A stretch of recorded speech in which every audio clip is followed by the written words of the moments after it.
I'm very excited to have with me on stage as well, Madam Sabrena, Associate Director in MENDAKI. We have Dr Bibi Jan, co-founder of Club Hill, as well as Board of Director. And we also have Madam Mariam, School Counsellor, super experienced School Counsellor. And we do have all of these questions coming in right now. The first question will be for Madam Sabrena. Right, welcome. Thank you for joining us. So, Madam Sabrena, how do we support and motivate our children to learn without feeling stressed? Okay, so I think, of course, there's many ways for us as parents to continue to support and motivate our children. I think this is where I would like to share with the parents out there on two key points. The first one is this entire notion of caring for the child. In MENDAKI, for example, we truly believe in care as a fundamental in all of our programs, which we entrench it into the ethics of care philosophy. So what I meant by the term care is, I'm very sure parents out there, you are very familiar with this. Parents shared with us that, oh, how else to care? I've cared so much for my child. I work so hard, and yet they are not motivated and they are not felt supported. I guess this is where I would like to highlight that the concept of care needs to be reciprocal. Although parents externalize their care in their lenses to what they think is caring, but as long as the child do not internalize it and feel that they are cared for, then the relationship is quite one-sided. Of course, as parents, there's many ways that we can show our care to the child. For example, simple things like active listening. Take time to listen to your children, the young ones or even the teens. Acknowledge their struggle. So, for example, they do share that they have a lot of difficulties in math, for example. Acknowledge it. Do not problem solve for them all the time, because especially in our teenagers, right? I think our panelists mentioned about resilience. At that age, they are also trying to be resilient for adulthood. So don't, like when they share with you something, you give them solutions, just take time to listen. So these are the things that parents can do. The second point that I would like to also share with the group out there is take time to understand your child learning needs. For example, we know there's many kinds of learners.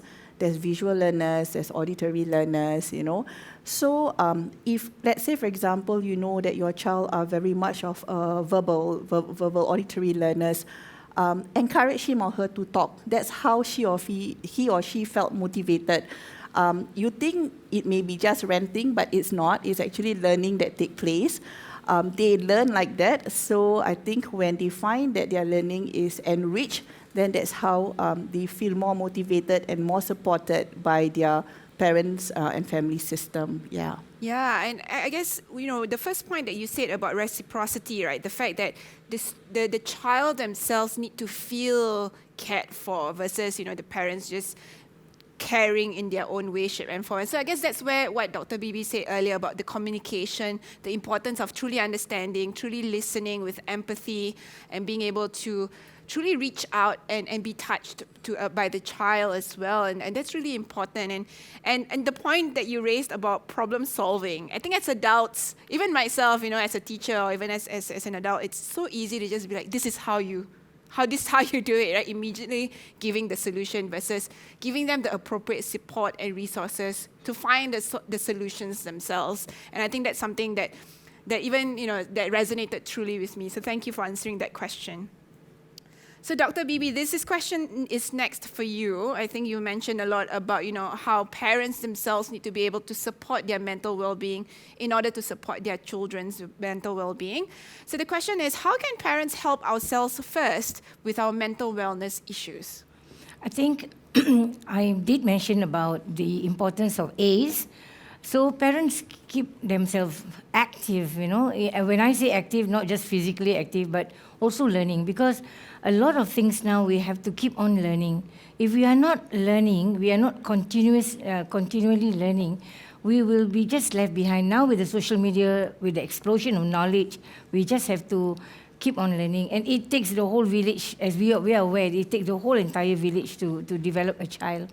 So we need to have a strong support system, because we we are not Superman or Superwoman, So sometimes by creating a support system, having parents or parent-in-law or helper, or even plugging with community resources, these are all ways and means of how we can support ourselves. And then from there, when we are achieving this state of mental well-being, we will be able to empower and help our children, and they are also mirroring us. So this is some of the simple, basic tips that I can share with you. Yeah. Yes, that's so important, right? This concept of making sure that we take care of ourselves first, like putting on the oxygen mask for ourselves first before putting it on other people, even with our children, is really important. And the recognition that there's so many things that we don't know, but there's so many resources out there, and we don't have to do it alone. And you mentioned, with social media and the explosion of knowledge, it's not just for our children, right, that they're being exposed to so many different things, but we have access to resources as well. So I think that's really something to kind of take ownership of our own well-being and going above and beyond to make sure that we are okay as well. So the next question that we have is for Madam Mariam. So what are the signs to look out for in emotional distress or depression in our tweens or teens? Okay, for emotional distress or depression, like what I mentioned in the stress curve, when you are in the red zone, right, you have to be mindful. So as parents, these are some of the common stress symptoms or symptoms of emotional distress or depression. For example, anxiety, panic attack is very rampant. Overthinking and over-worrying. Sometimes you do cry in your room alone. You are always thinking. Like you feel. You feel overwhelmed. You also feel that others don't understand you, right? And because of that, you're not willing to reach out for support and help. So if you feel that you are in the red zone, I think the best step to take is do talk to your parents, right? And parents, I mentioned earlier on, you can reach out to the school for support. So do call up the child's teacher, and from there, we will know how to support your child. Yes, I think that's really important. And you're exactly right. Depression, anxiety is really not just on the rise with everything that's happening, but there's a lot more awareness and knowledge, and a lot more children have the language to try and explain it right now. So I think one of the most important things is for parents is to be able to identify it, to be able to just be sensitive to it, right, to see the changes in their children. But then also know the next step is you don't have to be alone to work with it, right, and to deal with it alone. There are support. There's counselors, there's teachers, there's mental health professionals, and those are really important. Don't get kind of blocked into this state of, I don't know what to do. It's okay if you don't know what to do. There are always resources out there. Atika, if I may just add. For sure. Yeah, please. if I may add to the point. I think when we're talking about teens and tweens, they are, because based on our experience also, normally they are undergoing transitions. And we are talking about two levels of transitions here. For some students, they are going from primary school to secondary school. That is a big changes that they have to, big adjustment that they have to make, Now, the other aspect of transition is they are moving from childhood or tweens, and they're going into teenagers. Again, that kind of physiological changes, psychological changes, academic changes. There are a lot to grapple with. So I think this is where parents have to be aware and mindful and provide the necessary support. Sometimes we want the best for the children. Yes, we do. But just setting target, providing the resources, but not guiding them, a little bit of hand-holding, I think scaffolding will go a long way. Yeah, scaffolding is really important, knowing that it's a journey that we go on together, right, and being able to support each other is really important as well. Next question will be actually for you, Dr. Bibi. If our children say they have no motivation in life and might be depressed, do we have to immediately take it seriously? Yes, definitely. I think we have to really go deeper, and as I said, when we communicate with our children, parents especially, don't just take at the surface value, because you have to go slightly deeper and see what is communicated and what is not communicated. So verbal, non-verbal communication, facial expression. Just now, Madam Mariam talked about psychosomatic symptoms. These are all telltale signs that parents have to be aware, because sometimes in our own busyness, or sometimes we underestimate the behavior of the child. So I think we have to slightly ask the child, and what else can be done. If the child refuses to talk, this is where we have to find, like what you have mentioned earlier, some professionals who can help us. Yeah, I think at the end of the day, parents must be a little bit more sensitive. Sometimes unintentionally, we're not ignoring, but unintentionally we just miss the point. So make sure that we don't have these missed opportunities, and every moment is a very critical moment, especially for the growing up children. Yeah, definitely. And I think it's being taken seriously is part of being listened to, right? Being able to, and that's something that you mentioned, Ms. Sabrena, about actually truly listening, and not kind of just immediately problem solving in terms like, this is how you do, and it's very easy, and this kind of really translates to the next question, and it's to you, Madam Mariam, but please, I would love to hear all the other speakers as well, because you do have children too. The question is, how to encourage teenage daughter to speak out what's in her mind and heart? I think my daughter always talks only about things that she believes I want to hear. Right, this is very common, actually. I think in order for your teenage daughter to share, right, her thoughts, her emotions with the parents, I think you have to build that trust first. Right, that relationship building, like what Dr. Bibi mentioned earlier on, is very important. I had a struggle too as a mother, right, trying to understand my children. But normally what I will tell the parents is you have to win the trust of your child. Try to have more family bonding activities together to show that you are really serious into looking into your child's well-being, to understand his struggles. Usually, children will not really share because they felt that they will be judged, right? They will be blamed, maybe, or labeled for something they perceive they didn't do. That miscommunication also, because parents may have a different perception than the children. So I hope that parents will take that step forward to lower down their expectations a bit and tell them that you are this special person in front of me whom I really care and I really need to understand what you're going through. Like what I mentioned, when the child is in the orange zone, you need to start to really, right, sit down and help your child really be more sensitive towards the needs of your child.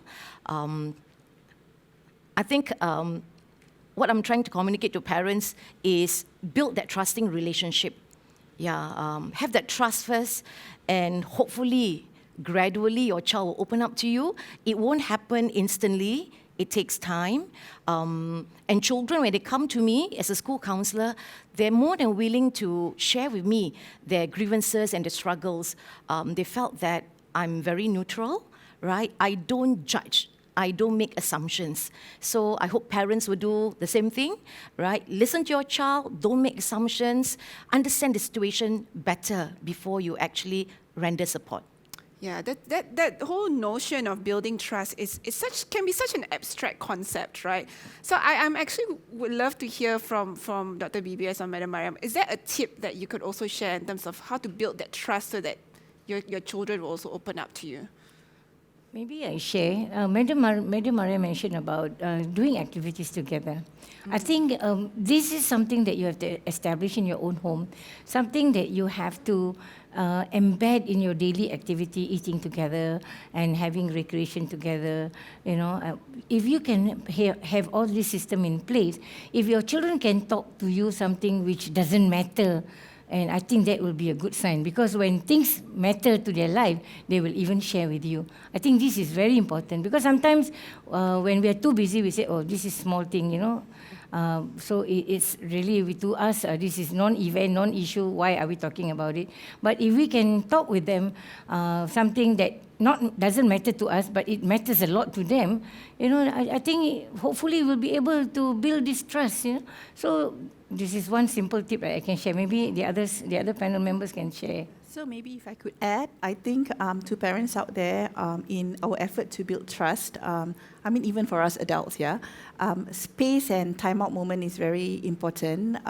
Sometimes I think as parents, it's our best intention to want to try to help the child, but we also have to understand, especially in teenage, there's hormones flaring everywhere. They themselves are going through so many hormonal and psychological changes.